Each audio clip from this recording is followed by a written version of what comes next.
Good morning. Today is the 16th of May, and oh boy, oh boy, oh boy, I'm very excited for today.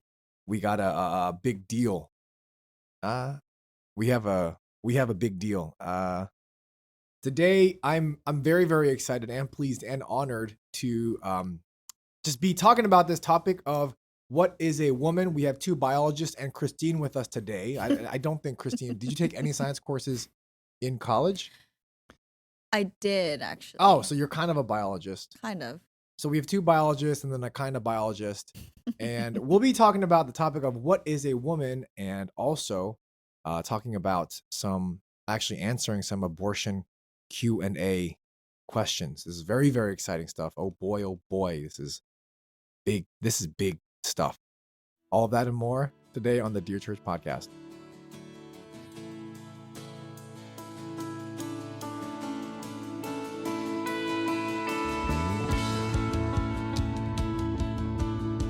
Welcome to the Dear Church podcast, where we exist to fill your ears and your minds with the study of God to see the world as disciples of Christ. My name is Sam Yang. I'm Eugene Kim. I'm Sam Yang. This is like your third time, and you don't have the You have to street cred introduce her. make- She's Yeah. the guest. And with us today, we have an esteemed woman. She's a politician. You could say esteemed politician. And with us today, we have an esteemed ex-politician. She graduated the same school that AOC graduated. Yep. Apparently, but she could not follow in her footsteps as a Nope. politician. But she gave it her all, is all I could say. Please welcome with us, Christine Park. Ooh. So Christine, You don't woo yourself. yeah. You wait till we insert that like applause thing. So I heard through the Hello. grapevine that you were involved in politics. So how was this, and why did you do it? I don't know. I mean, You I was don't always know? interested in politics. Uh-huh. I wanted to get into politics in the future. And so at a very young age, I was involved on the county and local level. How young? Like- Since high school. Wow, Anyway. you're an inspiration. No. Yeah, anyway, I ran for town council because I really do believe that we should be involved in our communities and stuff. And there was a great person that I looked up to who was the mayor at the time. He asked me to run with him, so I said yes. That's it. Wow. But I lost, so okay. You didn't lose. I did. I You literally just had lost. an opportunity to go to a different. Yep, you lost. It's okay. Everyone Yeah, loses. it's fine. Not everyone loses, but okay, I lost. So, Oh, Christine, we should talk about your losses. I heard you lost I have no losses. in the medical school field. How did I heard lose? you- Oh yeah, failed didn't out. you I didn't almost became apply. a doctor? I didn't Yeah. apply. This is why I'm a biologist, but I didn't apply, so I never lost. You can't miss the So you shots you didn't don't flunk take. out of med school. Huh? You didn't flunk out of med school. No, I never even got in because I didn't even try. Wow. That's the strategy to never losing. You never try. Today we'll be talking about what is a woman, and we have Christine Park with us, who is our esteemed ex-politician, non-biologist, and she serves on our Edify ministry. In our Edify ministry, could you just quickly, briefly summarize what the Edify ministry is about, perhaps? Maybe. Yes. So, our church, we have a women's ministry called Edify. It's called Edify because we really exist to edify one another and to edify the larger church. One thing that we really try to follow is the Titus 2 model, where older women are commanded to teach younger women on what it looks like to be a woman, according to the Word of God, according to the commands that God gives us. And so we do a number of different things kind of revolving around that. We have a number of different pillars revolving around the concept or the idea of submission, knowing that submission is a really beautiful thing that God calls us to do. So I was thinking about this the other day, just thinking about the prospect of having Christine on our podcast, and I was just thinking that she's probably the most liked person in our church. Would you agree with that? no, I wouldn't. He wasn't asking you. Yeah, I would say Christine and Junzug are up there. Yeah. Like no Our one producer. dislikes them. Yeah, and then Brian is really quickly rising through the ranks. Debatable. Yeah, like those three. They're probably top. Sorry, can I actually read to you the Edify Ministry purpose, Kinda late. please? Can Brian push it in?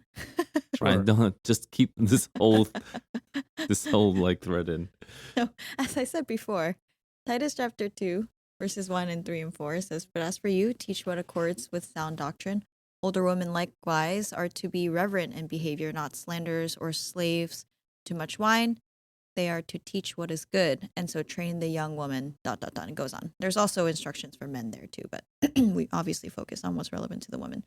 Not that the men verses are not, but our purpose is we exist to minister to, train, and equip the women of the church gathered and scattered to become fruitful disciples who hear and do God's word through biblical teaching on womanhood, devotion to prayer, dedication to discipleship, and commitment to building his kingdom in our families, church, communities, and the world in submission to and in unity with our CGS family and leaders." Thank you for that, Christine. Again, that is the Edify Ministry, the women's ministry of our church. If you have any questions concerning the Edify Ministry, you could always contact Christine Park, and she'll be happy to read you the pillars of the Edify Ministry and go over it with you. So today we're going to be talking about what a woman is.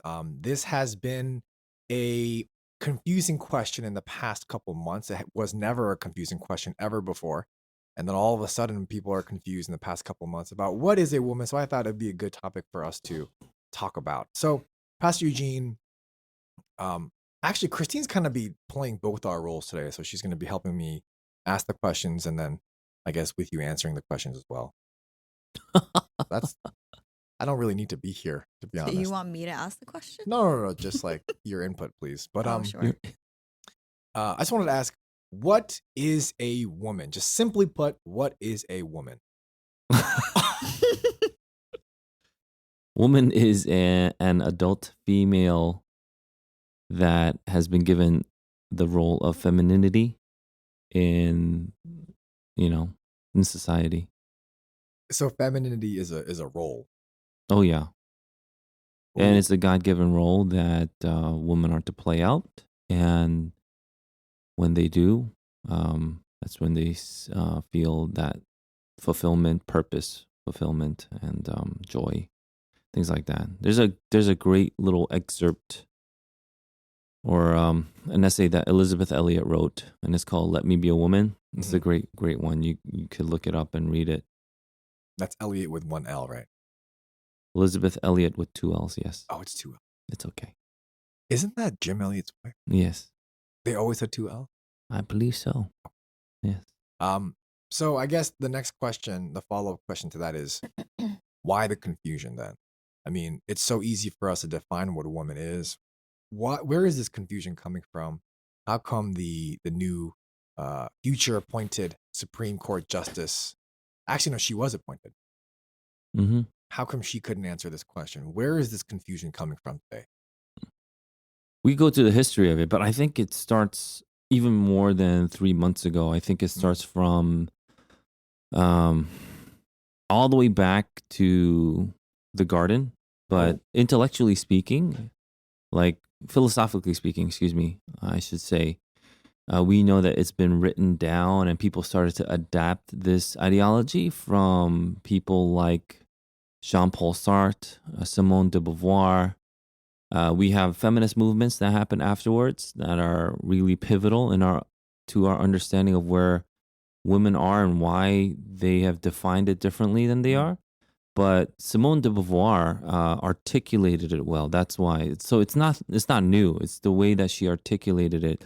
She was able to separate sex with gender. So woman is something that, according to her, woman is something that you grow into. It's not something that you are right away.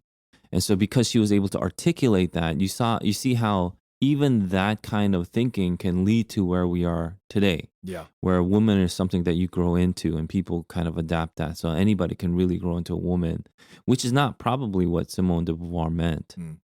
but it's all the way back to the beginning of where woman was first made to be a helper to the man. Yeah. And we can go over, what helper means. Hmm. But when she was named to be helper to the man, Adam was also named to be husband to her. That means he had to provide for her, protect her. He needed to cherish her. He needed to continue to watch over her and really lift her up, right? Yeah. She was made for him, however, and these two together represented the image of God that we saw in Genesis 1:27. And so this is where you have a feminine role, and then you have the masculine role that Adam had, a feminine role that Eve had. But you see, when with the entrance of sin, you saw Eve abdicate her feminine responsibility, Mm. and Adam abdicate his masculine responsibility. And we see that there was a sort of role reversal being played out in Genesis chapter 3. Yeah. And what has happened then is this disobedience has led to the sin and, really the suffering and just kind of the downturn, the fall of man is what we call it, right, in theology. Hmm. And so from then, we see the grace of God kind of still holding things together. It's because of the grace of God that women were still able to bear children. It's because of the grace of God that man can still work until the ground, even through suffering. However, he would still see the fruit come out of that ground, right? So we see the grace of God really just permeate throughout Scripture. But it is something that we have to recognize all the way back from Genesis chapters 1, 2, and 3. This is Simone de Beauvoir, right? Just read it. Yeah, I'll just explain it. This is from Simone de Beauvoir's lived experience. One is not born, but rather becomes woman. No biological, psychic, or economic destiny defines the figure that the human female takes on in society. It is civilization as a whole that elaborates this intermediary product between the male and the eunuch that is called feminine. Yeah, so what she is articulating there is the fact that we get to, or women get to become women over time. Like I said before, it's not something that's given to you, it's something that you have to become. And that's the opposite of what the Bible teaches us. God teaches us through his holy word that we don't become women, we are women because of what God has granted to us from the very beginning. Even when we went over, Psalm 139, it's God who knit us together, and it's God who gives us these, ordained roles for the glory of God and for the benefit of man. You talked about the fall and the garden, and I just wanted to just go back to that as well. We know that Adam was formed from the dust of the ground, but we know that Eve was not formed from the dust of the ground. Is there anything special that we see in this distinction between the way that Adam was formed versus the way that Eve was formed? Yeah, so Adam was the first one to be created, first in that order, and there's a purpose for it that he was given that we went over two podcasts. So you could check that one out, I Yeah. suppose. And then Eve was made out of man. And so out of man to be his Azer or helper. And the fact that she was made out of man was to show Adam that he wasn't going to be complemented by any other creature. That's why God paraded all those animals in front of him and he was able to name them. But the scriptures say that he found no suitable helper for him. But when God then showed Adam Eve, he was able to burst out in song, right? This Yeah. is bone of my bone, flesh of my flesh. And so he was able to see that with Eve, he is now a complete person that can now fulfill the mandate that Yeah. God gave Adam. So without Eve, it's not possible. That's the point. Without Eve, it's not possible. With Eve, he's able to do that. And just adding to that too, I just recently heard a sermon from Pastor Bodhi Bakum where he talks about creation and how God continues to say it was good, it was good, it was good until as Pastor Eugene mentioned, there was no suitable helper, and he said, it's not good for man to be alone. And so, just speaking to that completeness as well with Eve entering into the picture. And then what did he say after? Who? Eve? No, God. Eve said, "What's up?" And then Adam was like, "Bottom my bone, I don't think he flesh Oh sang of it my. like my that. Yeah, I flesh." wouldn't really put that into song like that. You don't know what the melody Well, he was. broke out into song though. He was just so amazed. You know what I mean? That is like the most amazing thing. During class in seminary, we covered this in Hebrew, and I think I almost cried. I don't remember if I did cry or almost cried, but it was Dang, in bro. that ballpark. But no, just the beauty of when he names her, because he's named everything else, and then he names her Isha, right? Because she was taken out of man. Hmm. Um, and that was the first time that Adam actually, uh, the word man is used, right? Hmm. Because before that it was Adam, Adam, but then this is the first time the word man is used, and man is used in reference to woman because he names Eve woman. Hmm. And so I thought that was very beautiful. I think I may have teared, right? Hmm. Because he says, I shall call you Isha, for you were taken out of Ish, Hmm. right? So this is where he makes the name man, woman. So I thought that was very beautiful, just like Christine was saying. It's also amazing because you just see the amazing wisdom of God in his creation too, because even how he does it is amazing because then Adam has to fall into a deep sleep, right? And I think one pastor I heard said something like, "Oh, it's to show that Adam had no part in it. God was the one who did it all." But as he did that, he took the rib, he closed up the place with flesh, and then he takes the woman, he makes a woman out of the rib and then brings the woman to Adam as a gift. Yeah, even the way God does it's just so intentional, so Yeah. purposeful. We also talked about the fall. Pastor Eugene talked about the breakdown in the relationship. So could you just kind of go into more detail about the breakdown of the relationship post fall, and how is this breakdown addressed and overcome in the Bible? Sure. We saw the serpent attack the woman first, right? In Yes. chapter 3. And once the serpent attacked the woman first, the woman is the one that responded to the serpent, Mhm. which is very interesting. And the woman responded incorrectly, but Satan would take that further and say, because this is what she said. She said, we may eat of the fruit of the trees of the garden, but God said, you may not eat of the fruit of the tree that is in the midst of the garden, excuse me. Neither shall you touch it lest you die. So there is some kind of addition to God's law. Yeah. But the serpent would lie again and say, "You will not surely die." Because if once you eat it, your eyes will be open, you'll be like God, right? Liar. And so, yeah, woman saw that the food was good. Then that means desire was birthed, right?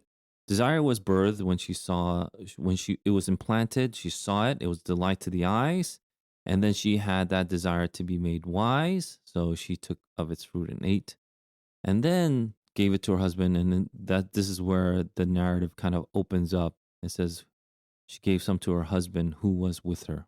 So Adam was with So her. he knew. So Adam was with her at the Yeah. spot, Yeah. and he also ate. Yeah. This is where commentators have noticed and kind of notated that she's the one engaging serpent. So where was the husband Mm. in his husbandly duties of Right. protection and Right. of making sure that he's leading the family? He's not there. He's absent. So the role reversal that we were talking about is there. So it starts from there, and so she was deceived. The husband, Paul writes in First Timothy chapter 2 that the husband wasn't deceived, but Eve was first deceived. What does that Yeah. mean? It doesn't mean that Adam was so smart that he didn't eat it. Mm. He knowing that this was false, didn't say anything. He didn't even correct Eve when she was first saying something wrong. Remember, she added to that law thing, and he didn't even correct it. Either Yeah. he didn't tell her like correctly. He added to it, Yeah. Mhm. but he knew better and didn't say anything. Mhm. And secondly, he didn't want to lose Eve. It was just what most commentators say. Eve wanted to eat the fruit. Adam didn't want to lose Eve. And so there's that kind of dynamic playing out. And so after they ate the fruit, that's the fall, just beginning, I guess, that we see here. But even before that, we saw something was not right, right? Something's just not right in this relationship for this to happen. And Satan took advantage of that. And then he caught a foothold, right? Mm, And then afterwards, God comes looking for them. There's that theophany. He's walking in the garden, right? yeah. And then he curses, but with that curse, you see in the midst of the curse, there are tidbits, there are little sparks of grace in there. Like we talked about before, about how the man will till, it'll be hard, but he'll still see that fruit. Woman, the pain of childbearing will increase. Mm, However, she's still able to give birth, right? And so those are all these things that we see here. Even when he curses the serpent, there's that, tint of grace again with verse 15 on chapter 3, where the offspring of the woman will come and crush his head, right? yeah. And so all these things are being played out. And so what this curse is saying from verses, I want to say 14 to 19 of Genesis chapter 3, is what we see play out all throughout scripture. And so we're seeing man really suffer. We see women really suffer. But then we see the grace of God just coming through in the midst of that curse, Mm. and ultimately it being coming into full bloom through Jesus Christ. The way that you just described the interaction between man and woman in the garden with the temptation really reminded me of abortion, to be honest. Just kind of man's silence on the topic, trying to just appease the woman, or whatever their thoughts may be, and it just kind of reminded me of this back seat that the man is taking. Whereas, as the roles are given, men are supposed to be ahead of the household. So it's pretty interesting how that kind of comes around. I guess there is a distinction. There is a part of the curse is the relationship between man and woman, right? That Genesis 3 does address. And so, could you just kind of go over that? Because I think it may be a little bit confusing for some. So, I could just read that for us. And this is a part of the curse to the woman. This is Mhm. Genesis chapter 3, verse 16. To the woman, he said, I will surely multiply your pain in childbearing. In pain, you shall bring forth your children. Your desire shall be contrary to your husband, but he shall rule over you. What does this mean? What does it mean that your desire is contrary to your husband, but he shall rule over you? Because I think this is the first example of submission that we see, correct?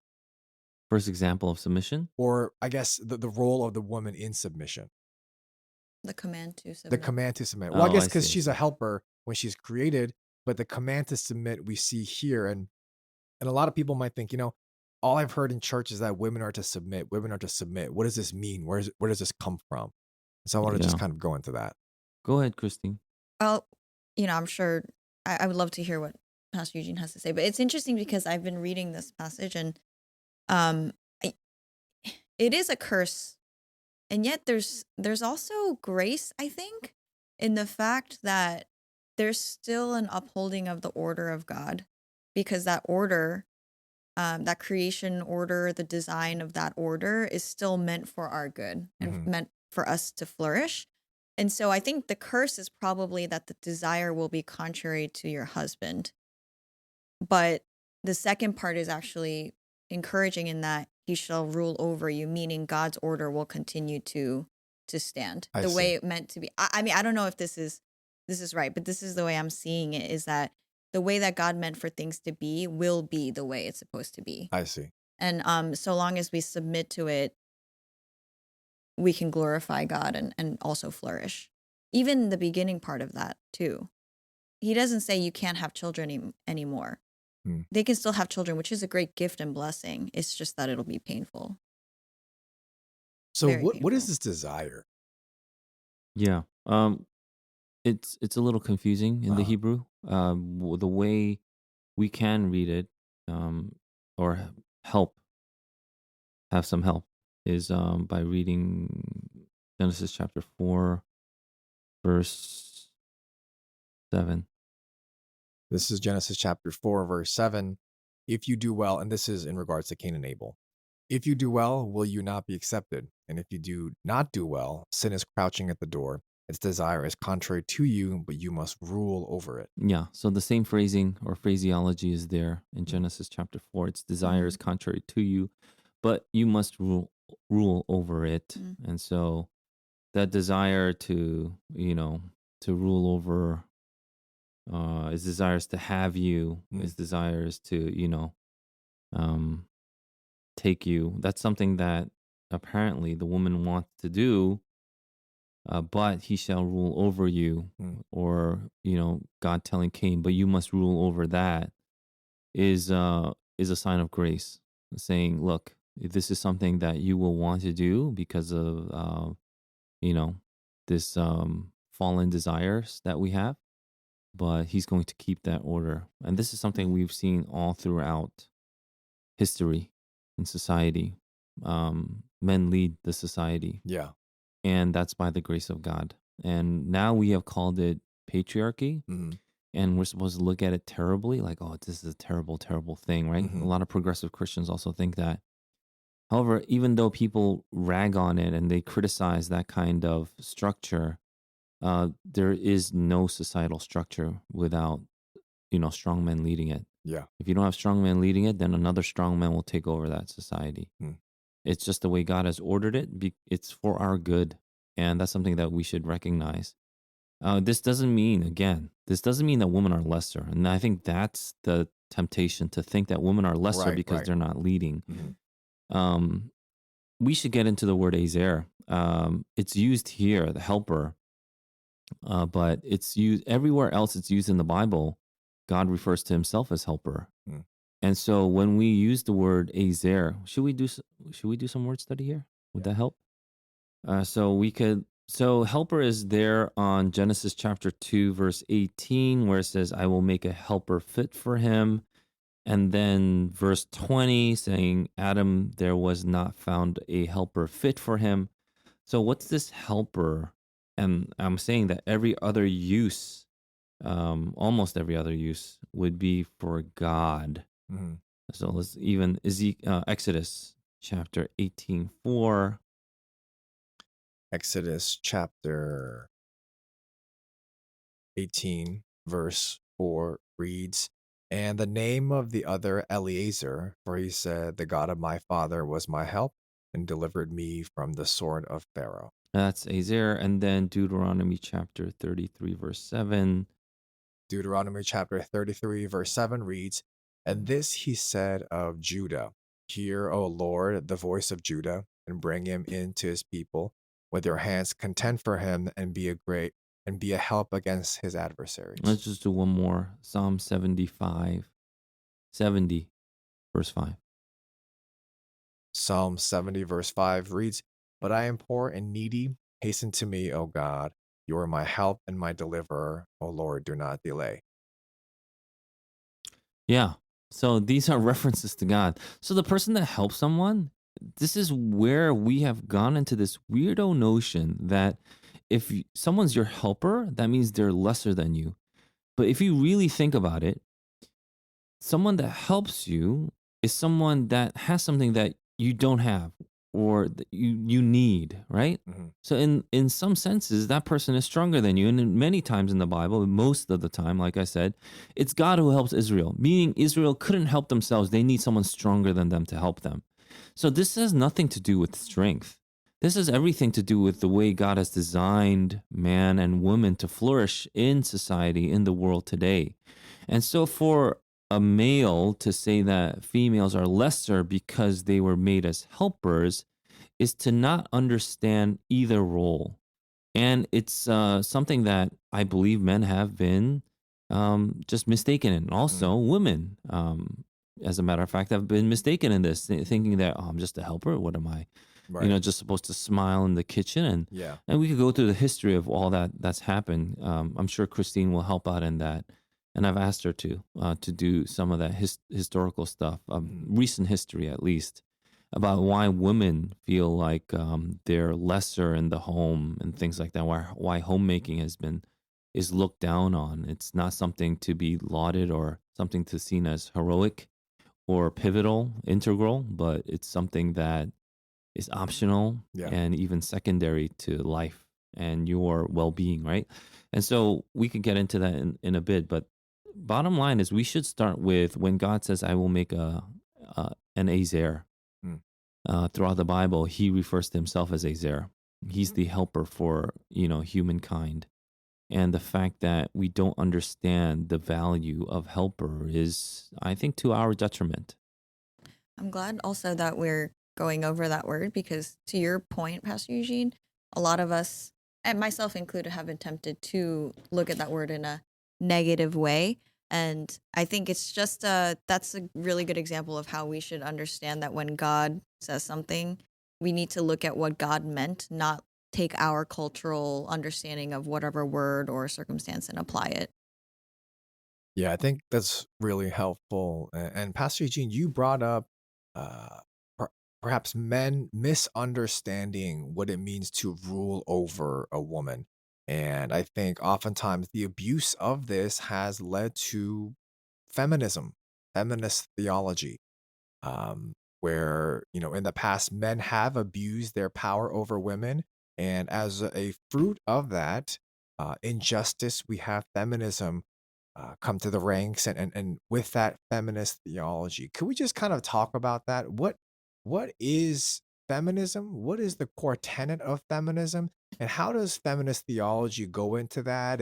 And is it okay for us to subscribe to any part of it, or is it anti-gospel?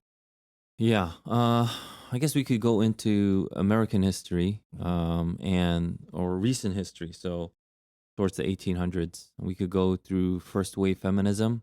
Yeah. There's first wave, second wave, third wave. There's a book that I would recommend. It's by Rebecca Merkel. She's the wife of Ben Merkel, which is an author that we also read. Mm, So both of them are authors, yeah. which is great. But there's something we call first wave feminism, and in first wave feminism, we saw the entrance of two main characters, and these two main characters really led women's suffrage movement, teetotalism, which led to prohibition, and all these things are correlated, which is fascinating. It's just fascinating, but I wanted to leave it to Christine to kind of explain. So, as Pastor Eugene mentioned, there was a first wave feminism. This was in the 1800s. As Pastor Eugene mentioned, there were two main people in the first wave that were key: Susan B. Anthony and her good friend, uh, Elizabeth Cady. Her nickname was Caddy. It's her middle Middle name. name. The two of them uh, started to do a lot of work. Um, Basically, Anthony had a lot of freedom. She had freedom to travel, Mm, and because she was single, she was unmarried. Her friend Stanton had 7 children. But Anthony, because she was unmarried, she was able to kind of travel and speak and do a lot of the mobilization. And Stanton was kind of the brains behind it. So she did a lot of the writing and that sort of thing. But that's why the two were inseparable and they were really a great team. Basically, they come together and they were largely involved, it says here, in the passage of 3 amendments to the Constitution, right? And then a lot of the work that they do leads to them women being able to vote. And they basically do a lot of work, a lot of writings on fighting for rights of women, but again, specifically around voting. That was the big thing. Though, many of us would see this as a good thing. A lot of their ideals and the things that they started to base the fight for women's rights on were not necessarily the best things. So, for example, there's a lot of idea of free love. This is where we start to have women talking about sex as well. So a lot of these ideas start to come forth. This is probably where a lot of the seeds of the fight against the nuclear family start to be sown. When I was learning about the suffrage movement and women's rights, especially during this first wave time in the 1800s, I was very thankful that women were given a right to be able to vote and exercise their right to vote. It's not so simple, I think, for us to just look at this and say all the result of what happened in this time was positive. Like I said before, there are a lot of things that were kind of sown that grew and into the second wave of feminism and kind of have led us down this path to where we are today. I'll stop there. Was there anything else you wanted to add? No, I mean, it's good. Yeah, in first wave feminism, usually we have these two figures really lauded, and we learn about it in school as, Mhm. primary figures, which they were. Stanton and Anthony were pivotal figures, like you said, also passing multiple amendments or being responsible for the passing of multiple amendments. And one of those wasn't just about women's voting rights, it was, which you went over, but it was also about prohibition, or they were for teetotalism, which means, no drink at all. Anything intoxicating you can't do. So what's fascinating is they used teetotalism to show that we should be able to vote. If you put women if you gave women that power to vote, you wouldn't have alcohol in the streets. You wouldn't have men drunk, these lazy bums that all they do is drink whiskey. You would actually have that ban. So if women are given the right to vote, they would get alcohol off the streets and thereby get the drunk people off the streets, which is fascinating because those two were tied together. They're inseparable in this first wave feminist movement. So you have suffrage, yes, that's huge, but also prohibition was huge. In fact, there's like a little song, a little poem that they would say. You remember that poem? But if the men can't drive it out, we'll call for women voters. They'll scrub out the nation's barbershop with all the whiskey bloaters. When we get women voters, goodbye to beer keg toters. Oh ho, when we get women voters. And so they put they put these two together. They tied them together, and we now know, um, in fact, for a fact, that prohibition did not work. Right? Mhm. It was reversed. Mhm. But throughout prohibition, people would stand with them. People like, yeah, this is a great thing that they're doing. And we could get into why the government arm and yeah, doing stuff like that was no good. But it's very fascinating to me, this kind of movement that leads into, let's say, second wave Well, feminism. before we go there, though, I would like to mention this is where we start to see women starting to feel a very deep sense of this is unfair, that the woman has to be the mom, has to take care of their children.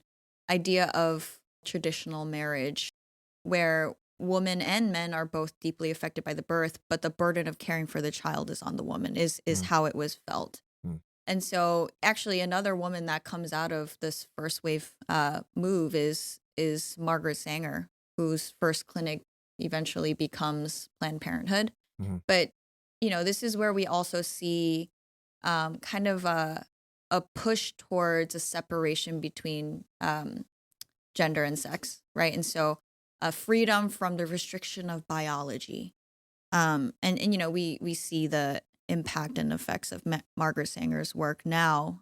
We're literally living through, the Roe v. Wade upset now, so we see what's going on. But yeah, Beyond women's suffrage, how has this feminism impacted the people, the women of today, the men of today? How has it impacted feminist theology? Beyond the suffrage movement, that we've gone, we're now at our third and fourth wave of the Yeah, feminist hmm movement. hmm yeah. And we should go to, we'll just quickly go over to the Mhm. second wave. So Christine mentioned Margaret Sanger. Margaret Sanger is one of the most racist, most evil people that's been out there. She wanted to kill black babies. That's why she started this Planned Parenthood. Mm, If we were to read some quotes by Margaret Sanger, like, you could flag our podcast. mm, That's how terrible these quotes are. She wanted to get rid of the N word population. mm, Well, should I say N word? It's Negro, but like, people don't say that word anymore, mhm, right? So she would say in her letter to you know Clarence Gamble in 1939, we don't want the word to go out that we want to exterminate the Negro population, mm, and that's what she wanted to do. She thought, like, she as a woman thought that she knew better. Like she can fix problems. Like look at all these problems. You just have to give women power. And that's the first wave movement. Suffrage is part of it. Feminism has always been about power. That's why feminism and the Marxist movement have now currently been tied together Yeah. in the third/fourth wave movement. And the fact that we think that women need to be represented in all areas or all spheres of life is what they say, but it's not true. You don't want women represented in, I don't know, in the bricklayer movement. I think that was famously that's a statistic that's quoted quite often, where 99+% of bricklayers are men, but women don't complain that they don't have 50-50 representation. Right. But Right. CEO, you got protesters, you got Mhm. picketers. And so it's really about powers because they believe that the fact that you're a woman you can make a change for the better because you're a woman, right? And so that's where it starts to begin.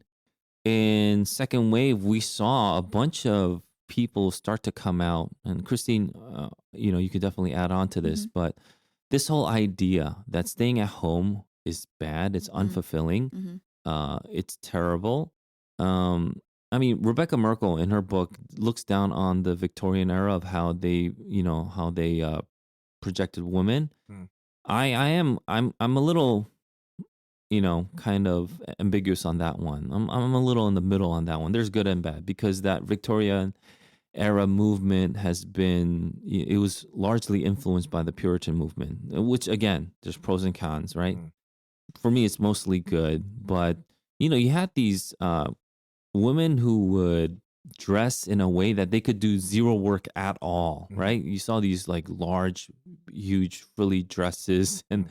and these outfits that you could barely walk in, and it was more for show. But then you get to women in the 80s, um, even late 70s, you see women really being convinced that being a homemaker is not fulfilling. Yeah. It's going Yeah. to make you sad. It's Yeah. going to make you feel like you didn't live out your true purpose. And what's your true purpose? It's to go out there and make widgets like the men. So you need to go out to the widget factory and start making widgets. And that's when you will truly find fulfillment if you can be just like a man. That's where you would separate sex you know, with babies. Mm. And the whole abortion movement now is just umbrellaed off from that initial thought. And so, what is the romantic idea of a woman? It's people with power, Mm. people that can make decisions and move swaths of people in their organization and things like that.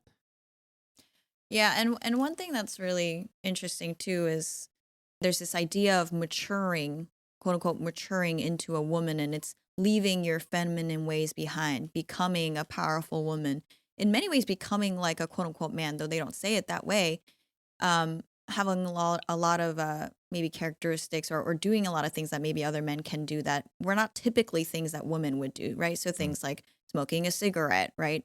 Not being at home, not taking care of the kids, but going out to work. I think at that time, it's these things pointed to something, right? And so it's this idea of leaving your old ways and growing up, maturing into this new way of thinking, progressing, being progressive. And this is again foundational to even what we see today. This idea of if you're not a progressive, then you're not on the right side of history, right?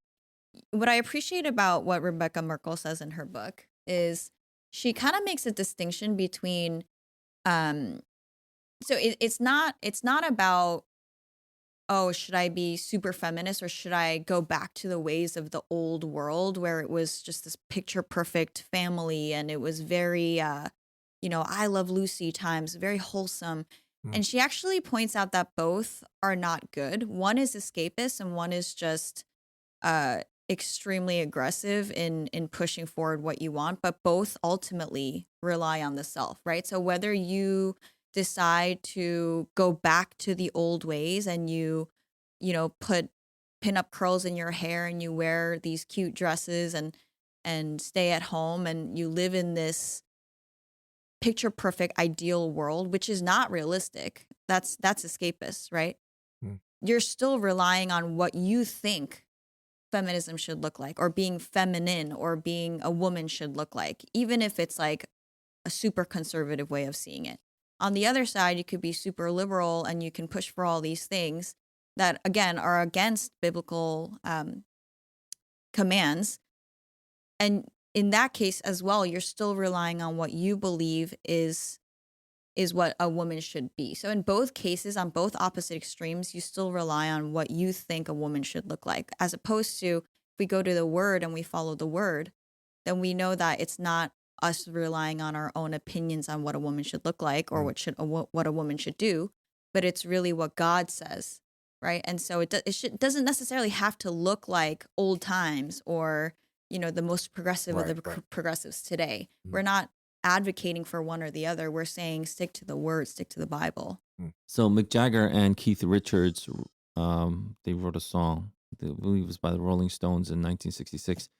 It's a great little tune, and it pretty much encapsulates what have we come to.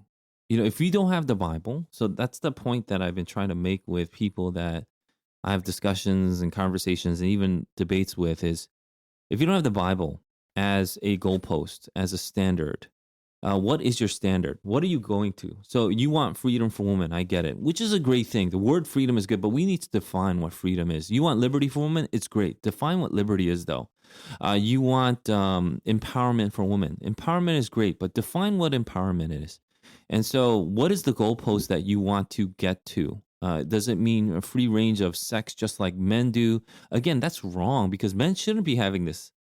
And women shouldn't be having this. Why are we saying that because men are doing bad things, women should equally be able to do these bad things and further deteriorate society? So, and plus, men and women are built different, so it affects them differently. All these things, all these sins affect the two differently. Just like the curse affected Adam and Eve differently, the sins of this world affect men and women differently. And we see this in all the movements that are out there. But like I said, I wanted to reference this song. I'll tell you about another song afterwards, but it's about what women get to even in the 60s, because they were so depressed, because they thought that they needed to get out of the house to really find that fulfillment. We've convinced our whole society that this is true. They wrote this song about antidepressants. And this is the song. Do you want me to sing it or just read it? Because I don't know the tune. I think if you can add a tune to it, it would kind of, put that oomph that's needed. Mother needs something today. No, okay. I'll just Is read that the Happy lyrics. Birthday? That was the first song. This is the lyrics of Mother's Little Helper. Mother needs something today to calm her down. And though she's not really ill, there is a little yellow pill. She goes running for the shelter of a mother's little helper, and it helps her on her way, gets her through her busy day. Things are different today, I hear every mother say. Cooking fresh food for her husband's just a drag. So she buys an instant cake and she burns her frozen steak and goes running for the shelter of a mother's little helper and to help her on her way get her through her busy day.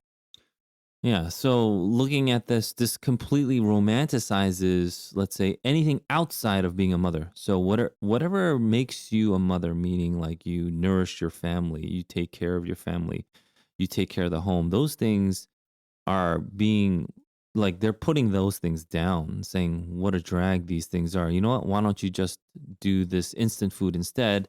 And then you'd be better off doing that. Yeah, actually, there's another song. Another one. Yeah, another song that people have started to mention, especially on this part of abortion. So, being a mother is something that keeps you from the workforce, and if it keeps you from the workforce, it's going to keep you from your fulfillment. So, Mm. apparently, Mm. again, making widgets is the prime thing that dream. women should go for, right? Which is untrue. There's a song, a Jamaican song. I figured you know this. It's called "Murder She Wrote." Is that feeling hot, hot, hot? No, Murder She Wrote. You don't know that one? I have no idea. It's a Jamaican song. Anyway, that song is also about abortion, about how there's this promiscuous woman who goes around, and then it's implied that she probably has a lot of unprotected sex with all these men. So thereby she also has a lot of abortions. Mm. but she's like a killer in that sense. She like destroys other people's lives as well as the lives inside her womb. And that's the song Murder She Wrote. It's a very, very famous and popular Jamaican song. Reggae. Is it Uh, Bob Marley?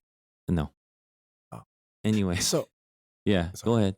I'm just wondering. So, I mean, it almost seems like we are saying that women working is bad. Is that true? Is it bad for women to work, or should we be supporting our sisters who are seeking to pursue a career outside of homemaking or being a mother? I'm going to jump in really quickly.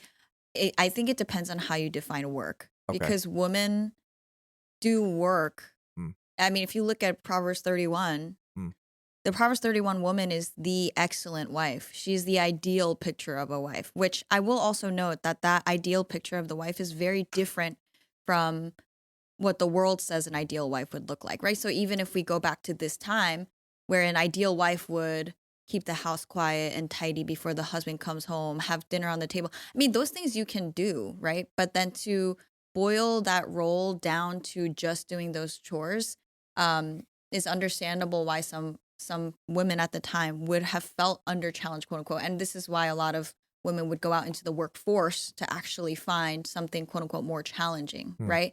But we actually see homemaking, especially in Proverbs 31, is a big deal. It's a lot of work, and it's a role that's specifically given to and designated for the woman as the manager of the household, and it's based on love and trust and respect with the husband. So as the husband goes out to do the work, he trusts and respects and upholds the wife to do the work of holding down the fort while he's out. And so that same concept is also applied to like for example Joseph when he was the manager of Potiphar's mm, household. So it's not meant to be like keep women where they are and push them down and suppress them, under challenge them because they're not able to do any. It's not really that, right? And so I think when people say, "Oh, being at home and being a homemaker, being a stay at home mom is less challenging than having a job in corporate America," or whatever else the yeah. stereotype may be, is actually extremely insulting. Mm, And I think I know this from seeing friends who have become mothers and have had the opportunity to quit their jobs and stay at home with their children. It is a hard job mm, to manage the household and take care of your children, and they're in a position where they're able to do that, whether it's financially or whatever.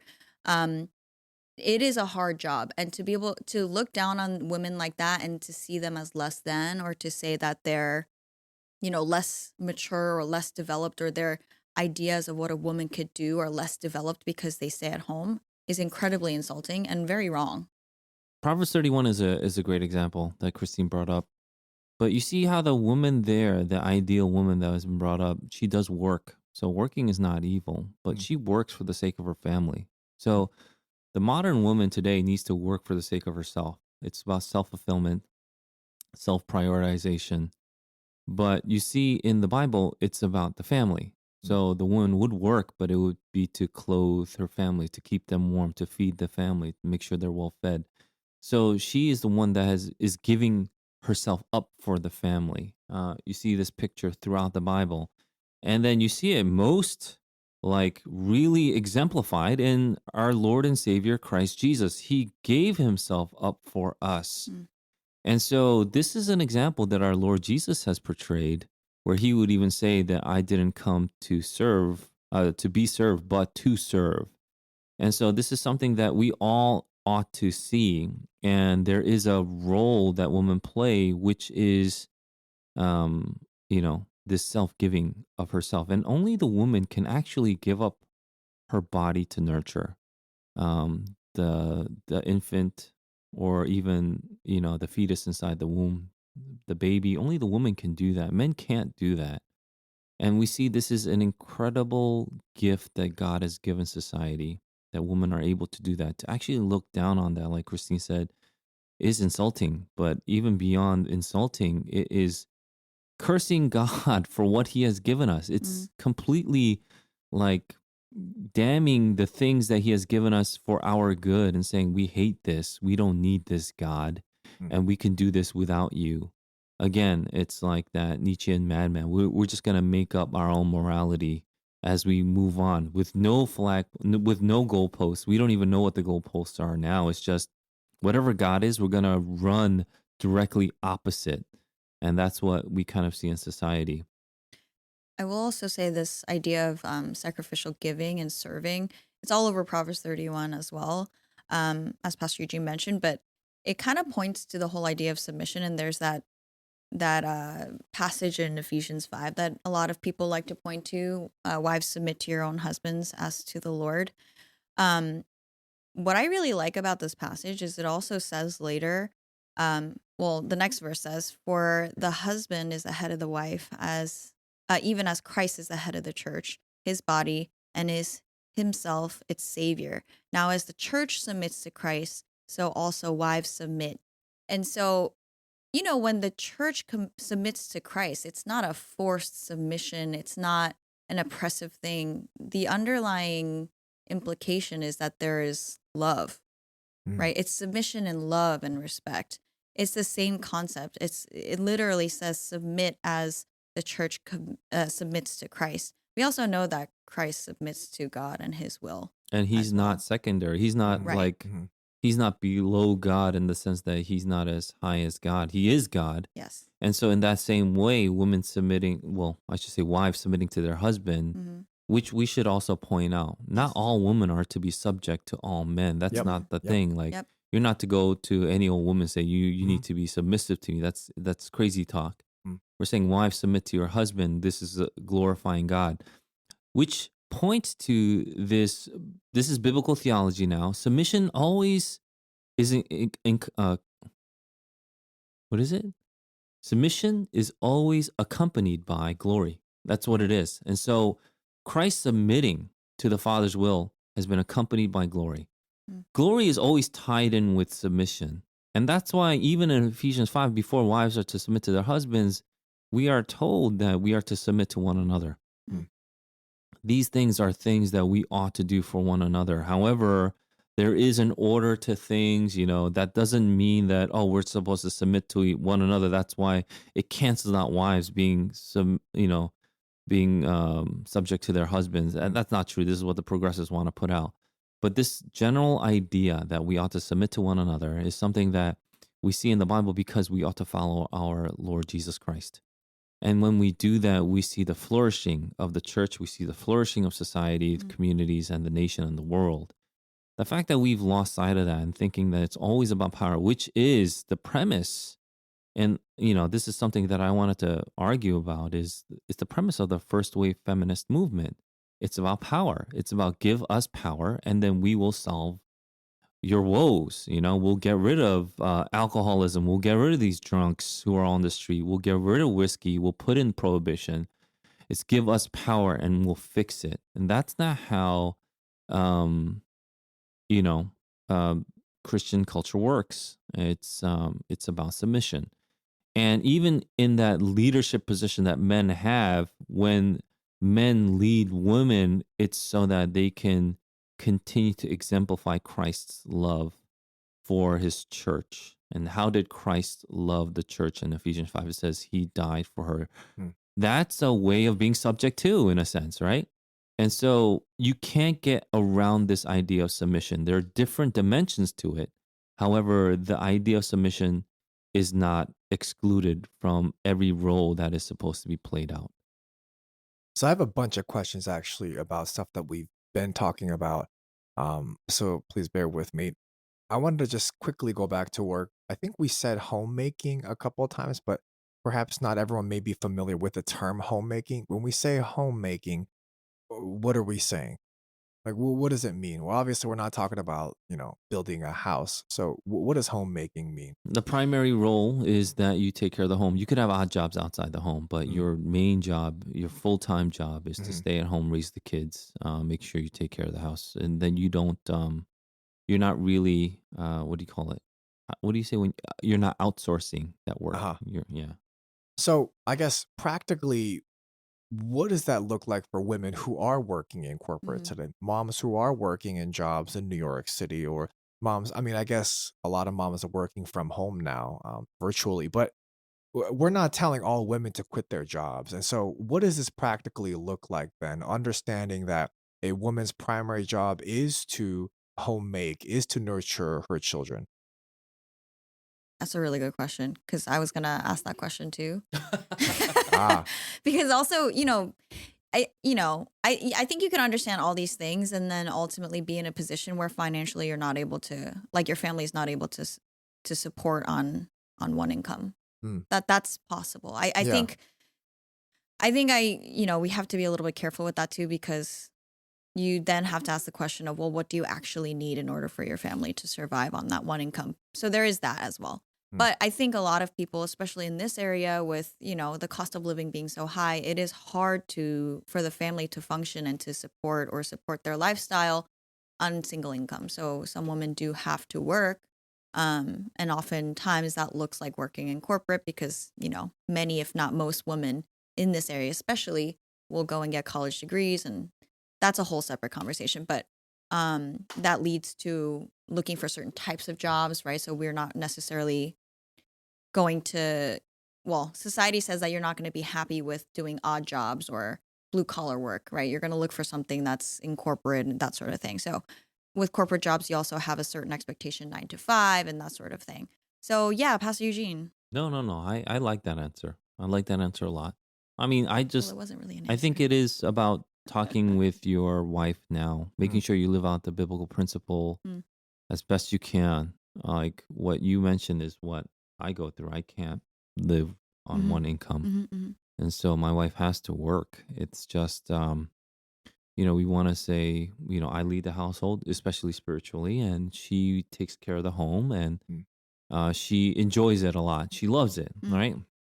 And so I don't know. It can play out, I guess, on the very, very, you know, granular level of what we do day to day mm, differently. But those are things that I think we got to figure out now. But you can't lose sight of the principle. And I have railed against this whole idea that, women should work. I think we're at a point where women have to work, which is very sad. And so we've seen the detrimental effects of that, where we're outsourcing now our children's education. And then we see all these teachers think that these kids are their kids. Like mm. when even President Biden would say in that teachers conference, like, "Oh yeah, these are your kids, right?" Oh, This yeah. this is false. This is false. Your kids are your responsibility. And so when we outsource our kids' education, we are entrusting them. So we are um, delegating our responsibility to these teachers, and these teachers have taken advantage of them by teaching them ideals and principles that are completely contrary to ours and God's word. Mm, And so I think it's time for us to take that back seriously as we can. It can mean that you don't live a life as, I don't know, as affluent as you want it to be. mm, I mean, that might be just the facts. yeah. You might not get that $1 million house. You might only have to get like a $500,000 house. I don't know, whatever it is, if Mhm, you're in northern Jersey. mm, But what's the benefit of having $1 million house if all your kids leave the faith yeah. and yeah, you're left in that kind of spiritual destitution where you feel like you failed your core responsibility of raising your kids in the faith. Mm. So everything that we've talked about involving work and submission is within the context of a family, a marriage, a man and a woman. What about single women? How should they be thinking about work? I mean, because they can't be a stay-at-home mom or be homemaking if they're single women. And so, what are we supposed to think about single women and their role currently in their season right now? I think again, what we said about the deleterious effects of feminism Mm, are being played out in our generation, Gen X, um, millennials, and Gen Z. It's being played out where women are not getting married in their prime mm, years. They're getting married way after. And so even when they have kids, they can only have maybe one or two at most, mm, right? And or they don't. Yeah, or they don't have kids. And this is a problem. I would say if you're listening to this and you're young, get married early. It's okay. It's okay. You don't have Yeah. to, be stable in your job or have like a career in full motion that you can be stable in. That's not the point. Do it together with your Mm. husband. Get married early, have kids early, and then if you decide to have more kids, you have that option. If you don't want more kids, you have that option as well. But Yeah. Mm. getting married early will help. Yeah. And so this is something that we need to fight against. I think we are just a product of this feminist movement that has given us really a lot of downsides. Mm. But if but if you are single, and if you feel like your call is to be single, that's different from if you Mm. feel like your call is not to be single. For most women, it's not to be single. Mm. So get married, find a person, pray. Mm. And this is, I think, primarily on the men for me. I don't know if Christine will agree, but Mm. I think it's primarily on the men. Men have to man up. You need to start, you know, going after these women. Mm. Even in our church, we have a lot of holy women, very wonderful, righteous, and God fearing women with excellent qualities. And these single men have to, yeah, no, they need to seriously man up. And I think it really is up to the men because men have been, in many ways, emasculated. They're afraid of women. They're intimidated by women. Things Mm. like that. Yeah, that's just weakness on the men's part. But yeah, get married. For the single woman, I would say if you feel like your call isn't to be single, then start praying that you would get married sooner rather than later. And if you feel like your call could be to be single, then I first of all, I don't think so. I'll push back on anybody that thinks that. But if you feel like it's to be single, then what is it to be single for? And Mm. don't give me the whole thing where you're married to Christ. That's Mm. Mm. Mm. you That's know, the church. that's scubalon. Yeah, that's Mm. garbage. And so what are you called to be single for? It could be because you need to like travel abroad in missions. And I think that, and then, you can't stay home. That Mm. could be literally your call. Mm. But if you're here working 9 to 5 and you feel like there's just no guy out for me, that's not a call to be single. Mhm. And so, I don't really want to put it on the woman. I just don't want you to be deceived into thinking that is your call when Mm. there are no evidences to that. But yeah, I would say pray about it. And I pray that as our community becomes more holy and sanctified, that men and women will start to recognize that they should get married.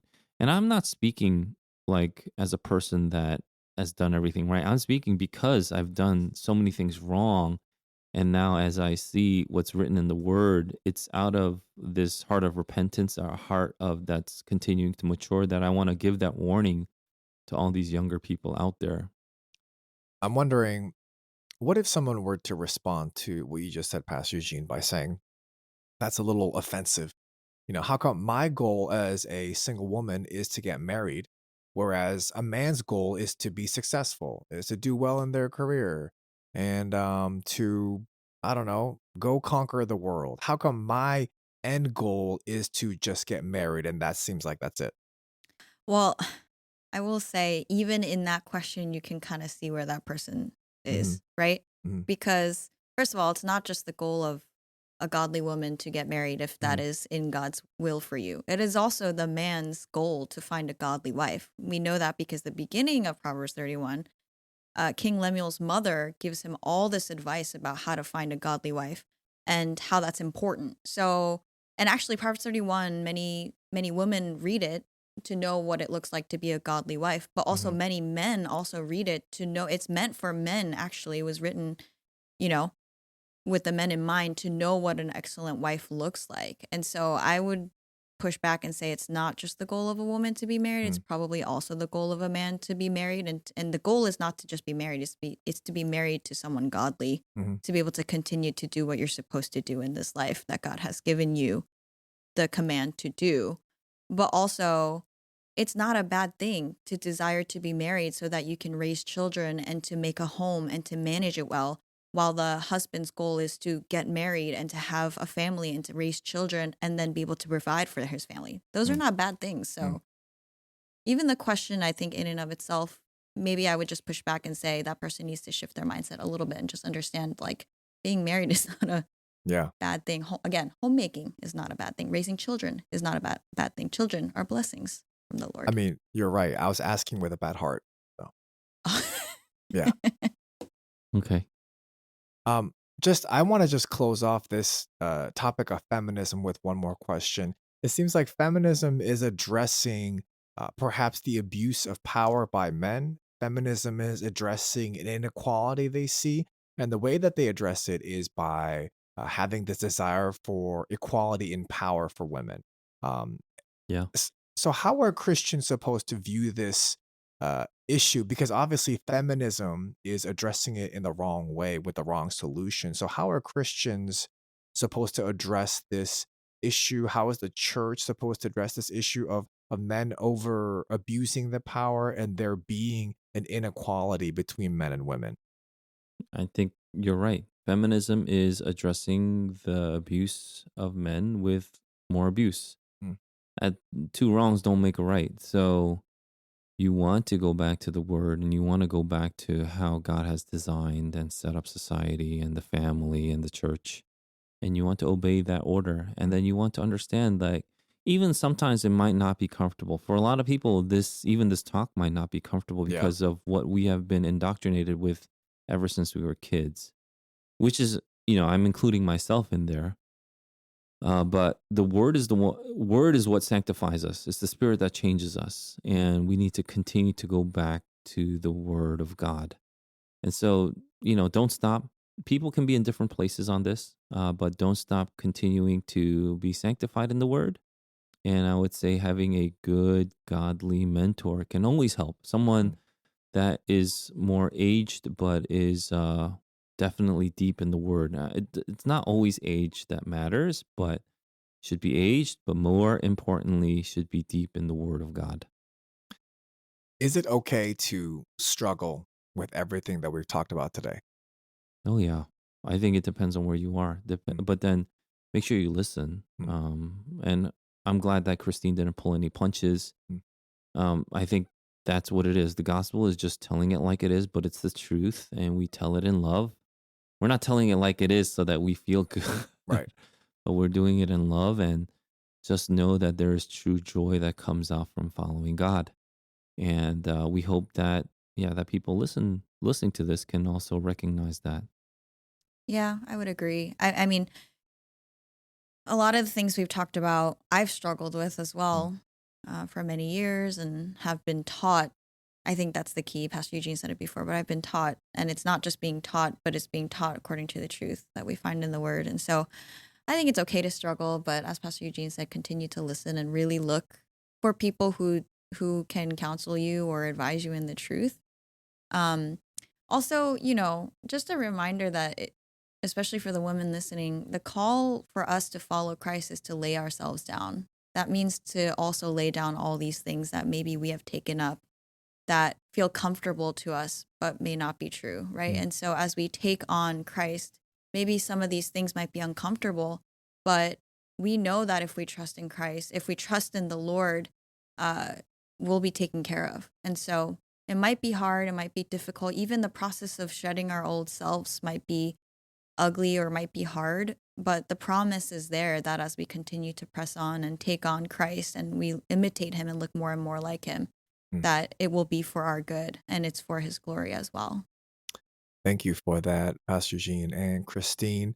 Um, so we just laid the foundation of what a woman is, and next week we'll be talking about the roles of women. How should or how can women serve in the church? What roles can they have? What does Paul say about women in the epistles? We'll be covering all of these topics next week. Uh, but Pastor Eugene, before we go, we have many questions.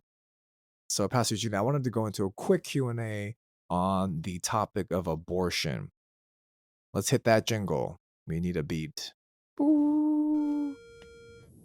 need a beat.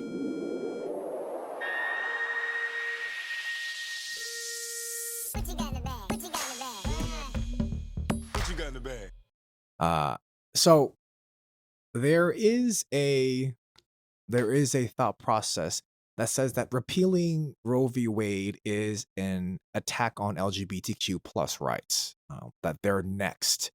There was that the decision to overturn Roe v. Wade would have a trickle down effect on other rights of Americans.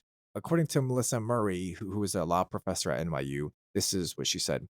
All of the complaints that Alito marshals to discredit Roe could easily be levied at any of these other precedents concerning marriage or contraception. The idea that something is a constitutional apostasy because it's not explicitly enumerated in the Constitution's text or because the practice isn't rooted in the traditions of the US, that might be said about a lot of things, such as interracial marriage, which until 1967 was proscribed in many states, or contraceptive use, which until 1965 was criminalized in many states. Um, Even Jim Obergefell, the plaintiff in the Obergefell versus Hodges case that legalized same sex marriage, spoke out on this, saying that this decision to overturn Roe v. Wade is a clear call to anyone who opposes marriage equality, who opposes LGBTQ equality, that they have a friend on the court, more than one friend, and that they should be happy or they should be willing to come after marriage equality. Um, what are your thoughts on this Yeah, passage, we'll James? do the quick fire one, quick fire answers, if that's okay. This is not a quick fire one? All these quick, I'll answer it, even though you asked the question for 5 minutes. Yeah. I'll quick fire answer it. Yes. Please. Quick fire. Yeah, they're onto something. So they're not just fear mongering. I think they're onto this logic that, or they're onto kind of revealing what their ideology ultimately is, which is the progressive agenda, which is you need to continue to progress. Any kind of non-progression, so meaning any kind of step back, is a regression by their own definition. And by regression means they can see any kind of step back as, well, then by that logic, you could take anything back, like the LGBTQ rights or Right. the Obergefell decision or, even contraceptives. So that's how they see it. They see this all as a progression away from what was to what it is now. So you will be taking a step back. So to them, it's an infuriating thing.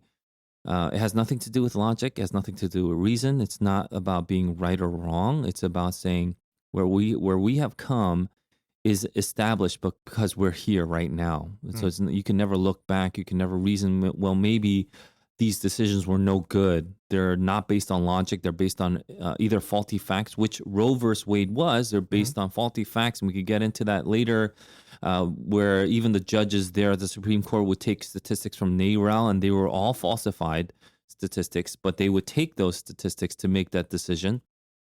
And what would happen afterwards is you would say, well, this is established, right? This is the stare decisis. This is whatever it was. I think that just shows their ideology. And what we need to do is we need to show where are you going towards? We're going towards to what is good, what is morally right. And how do we decide what it is? It has to be God. And if it's not God, then you are going towards nothing. You're actually going toward the abyss. And so this is what Christians want to continue to say. Will it go back and overturn Obergefell? Absolutely not. I wish it was, but it's not. It's a tactic that they're using to perhaps fearmonger. But like I said, I think it's more than that now. It's revealing their ideology, which is anything that is not progressive is evil. In what context is abortion ever okay? I know we talked about ectopic pregnancies, but what if it is simply just dangerous for the mother? Where do we draw the line, and how much risk is enough risk to abort the child? How much discomfort and pain to the supporter of the dependent life is justified? Is it never justified, or maybe only when the dependent risks the supporter's life? I don't think Christians have ever been against, if we needed to decide between the mother's life and the child. Mm-hmm. They were never like, we need to make that decision for you, or the baby's life, Mm-hmm. let the mother die. I don't think we've ever said that. These are all these very, very, very, very fringe examples. They're very rare cases. that we're using to kind of permeate through the rest. So this is something, it's the same thing with the whole rape and incest thing. What about rape and incest? What are you going to do about that? There is nobody that says, okay, we'll exclude the rape and incest. We'll put that aside because it's less than 1% of all abortions. We can allow that, but let's get rid of all the other elective abortions. No one's happy with that. That's the point. The point is they're using these fringe to get a foothold so that they could get all the way through. These are all political tactics that we need to be aware of. Again, when the mother's life is in danger, which again is a very, very rare case, I don't think anybody has ever said we need to be able to legislate that. We, in fact, mourn with the mother. We mourn with the family because these are two lives that are in danger now. Mm. But if it's like discomfort, see, Yeah. again, these are all fringe things that people are always trying to get a foothold of. And so, give me these exceptions when we can. The point that we're trying to make is let's start with, can you accept the fact that this is a life? Hmm. This is a separate life from the mother that the mother has been charged to take care of. If you can take that, then we can have discussions from there. So let's start from there. And if we have that discussion there, then, why do I need to, just legislate? Why do you want me to legislate or give you some kind of law that will umbrella everything from then on? Mhm. That's I think it's being used to, again, to I don't know, to for their own political agenda. Like, look how insensitive you are to this, blah blah blah. That's never been the case. When both lives are at stake, then it's never been the case where we chose one life over another default. And so these are things that I believe that we mourn over, that we grieve with the parents, that we pray along with. These are very difficult decisions, but again, they're rare. Hmm. And what we want to get rid of is this notion that this is not a life. If the baby's life is a human life, which it is, and all life is a life, then what about in cases of war, murder, capital punishment, and dependent people in comas or hospitals? Should we not be keeping them alive as well, even if we can't afford it, because they all have unknown futures? Yeah, again, these are all political maneuvers Hmm. to try and make an excuse to kill the baby. Like, it's a life. Every life should be preserved to the best that we can. Potential of life is I think even a term that's been used. It has potential for life. It's just life. It has Yeah. potential in life, right? Sure, but it's still a life. And so, what about when we take people off a respirator? Aren't we killing them? Then, things like that. I think Christine had a really good response. I'll let you respond with that one too. Well, we talked about this in the office this past week, but basically, I am not obviously a doctor, so I don't know every single case, but I'm just thinking about, I had a family member who was on life support, and the decision was given to the family to take him off or to keep him on. This was in the thick of COVID, actually in the very beginning of it. So this was when there weren't a lot of respirators left. So there was a little bit of pressure, and the doctor was saying, right now, uh, your family members' organs are all failing. Meaning, without this life support, it just he wouldn't survive. And so in that case, apart from the machine doing the work, my uncle was not alive. So I think in that case, it's just not the same. First of all, you can't look at that and say that that's the same as aborting a child.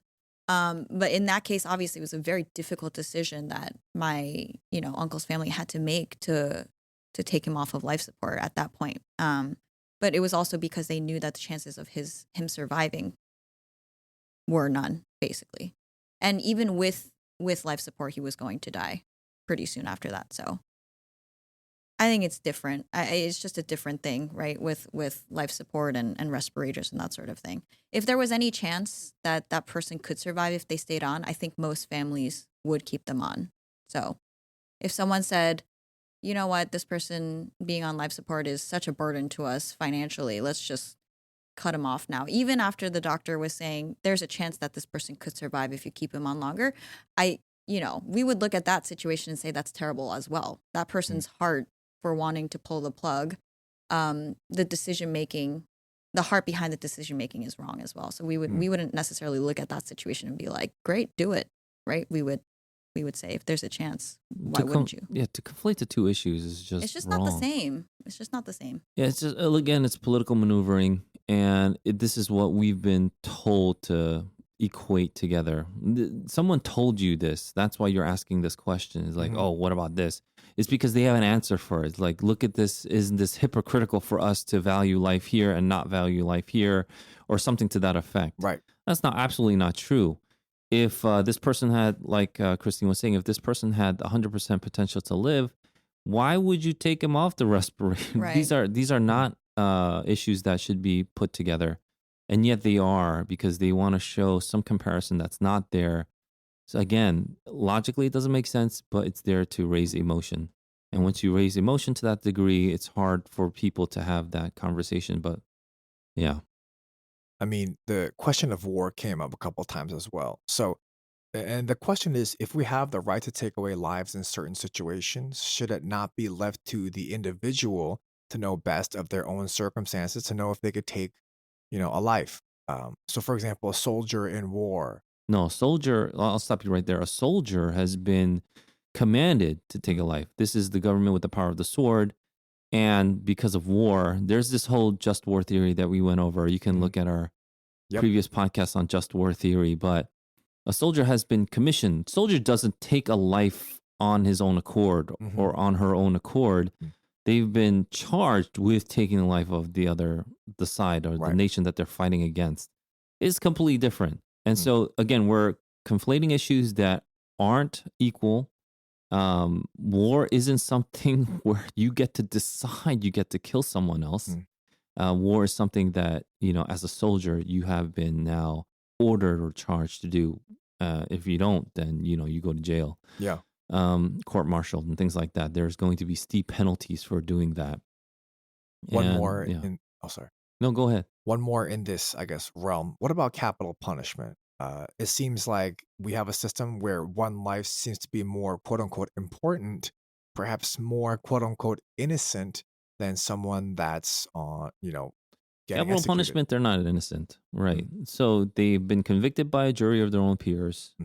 The judge sentenced them. These are people that have committed heinous crimes for the most part. And, we could get into the details about whether all capital punishment cases are good or bad, right? But, you don't just willy-nilly give out capital punishment judgments. And let's say it's completely proven and this person has murdered 60,000 people. That person's not innocent. Yeah. Whereas a baby is innocent. I don't know why we're conflating the two. Again, these are political maneuvers that the left has primarily used to get you all emotional, saying, look at these hypocrites, right? When there is no evidence to that fact. In fact, they're not equal. So I guess what this question was going towards is the basis of one life being more important than the other based on what people have done? No. It's not about importance or dignity of life. It's you getting your just fruits or your just desserts, right? So if you did something, getting justice that power has been given, that sword has been given to the government. And so when the government decides, and you can fight against capital punishment, we could have a discussion on that some other time, I suppose. But when the government decides that, these crimes equal the death penalty, then you're getting the just fruits of your actions. And this is completely different from assigning dignity or worth to a life. Does that make sense? Okay.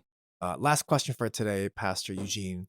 Could you clarify what you meant when you said using Plan B is abortion? I thought Plan B is meant to be an emergency contraceptive that delays ovulation, thus preventing fertilization like other birth control pills, but as a last resort. Yeah. Great question. I really appreciate it. I think most of the people that asked this question, so there were multiple people that asked this question, why did I equate Plan B with other abortifacients? And there's a reason for that, and I could be wrong. John Piper talked about this too, and he was very careful. I came out a little bit more stronger because of what the evidence that's been out there. There are multiple studies done on Plan B. The chemical, it's a synthetic chemical. Um, it's a synthetic drug, rather. Levonorgestrel. Yeah, very good. I did so much reading on this. I'm a Because you chemist. freaked out because you're like, oh no, No, did we get some wrong information? It's possible, brother. It's honestly, it's possible. But Mhm. here's where I came to the conclusion that it's a very dangerous drug. First of all, maybe this can be a good segue to next week's podcast on the role of women. Maybe Ooh. we could do a bit, Christine, right? Can we do a little bit on birth control pills? Mhm. We'll do a little bit on actual yeah. contraceptives and birth control pills, and why interestingly enough, it's being presented as something that is awesome and good and this is so beneficial for women when it's really not. And there are some benefits, but there are some detriments to it. I think we should present it honestly and carefully. Mhm. But Plan B is an emergency. It's put out there as an emergency contraceptive. I'll just say it really quickly. The FDA has not changed, even with the 2015 and 2019 study. Especially young medical people will quote the 2019 study where it's purporting that it doesn't remove a fertilized egg. Okay, Mhm. that's Mhm. what the 2019 study is purporting, and they just kind of, I don't know if all the people have read the entire study, but most people just kind of look at the general outcome of Mhm. it and then just say, look, Plan B just stops the ovaries from releasing eggs, and that's it. It's really a contraceptive. Of course, there are downsides to this, right? When you take Plan B, it's going to, it's going to stop your system from doing what it naturally should do. So there are Mhm. dangers to this, of course. The FDA has not removed that label where it not only stops the ovary from releasing an egg, which is what you pointed out to me, is Yep. that they actually still say on their label that it prevents a fertilized egg from implanting in the uterus. So the Yep. FDA still holds that. And that's really curious Mhm. because even in the 2019 study, it says actually that's not what it does. That's not what this drug is supposed to do. It's supposed to not only, keep the fallopian tube from releasing an egg, right? Or, the ovaries from releasing an egg, excuse me. It's supposed to like close off the cervix and, help you not get to that place. But if you look at what's been done, the increase in ectopic pregnancies from Plan B is risen to 10%. That's a huge jump. And this is what the FDA did record. If you're jumping up from whatever it was like 2% or less now to 10%, that means eggs are being fertilized is the point. It can stop an egg from being fertilized, from being released, but what if an egg has already been released? What happens then? So no one talks about that stuff. And one of the things that I really appreciated about the sensitivity of John Piper when he was talking about contraceptives and how some contraceptives can work as abortifacients is that if that's the case, then we need to repent because he took life so seriously, as should we. Be very careful in what you promote. I would always err on the side, especially when it comes to life. I would always err on the side of, just making sure that you're not doing what is evil and what is detestable and what is abominable to God. If you take that and then you see that there may be even a chance, why would you do this? And secondly, people who take Plan B, for the vast majority, aren't people who are married. These are people who, may have, like, again, like we said, had an illicit affair outside Mm. of marriage, and now they're frantic, or whatever the case is. Make sure that we put marriage and sex in the right context. Contraceptives, they're not like an absolute good.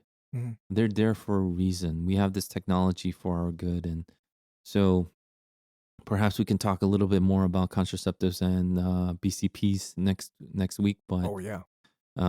yeah, that's why I lumped them together. It's better to be safe and to err on the side of safeness than to just jump into this thing. Oh yeah, Mm. this is totally fine because of Right. this study here. It's like, well, you don't know for sure. Mhm. Mhm. We're still finding things out, and we know that there are statistics out there again, like what I've mentioned before. So knowing Mhm. this, wouldn't you take more care or even more care Right. than just to say, oh, this is not true. Yeah. I've read in this study this happens. What are the actual statistics? So, yeah, I mean, if we're wrong, we could possibly be wrong. Mhm. However, that's not what the statistics kind of insinuate. Yeah, I had to do a lot of studying on LNG, You said it so nice before. levonorgestrel. Yeah. Yeah. It's a synthetic drug. Yeah. I have all these notes on it, and we talked about it in 2 minutes. So, anywho, Yeah, it's a quick answer. it was. I did so much research for a quick answer. Well, you can share next week. Ah, Yeah, and thank Christine and you. I actually had a lot of conversations and a lot of back and forths on birth control pills. We could talk about that. Very, very exciting. We thank you for listening to this episode of the Dear Church podcast. Join us next week as we continue this conversation of what is a woman, and as we answer more questions on the topic of abortion. It'll be 2 biologists, and then actually, Christine, you're pretty much a biologist now too. So there'll be 3 biologists that will be answering your questions here next Monday. We hope and pray that this has been a blessing in your ears. Fight the good fight, finish the race, keep the faith. Peace. Why is everyone so aggressive today? Huh? No one's aggressive. Everyone is You are aggressive. Just what?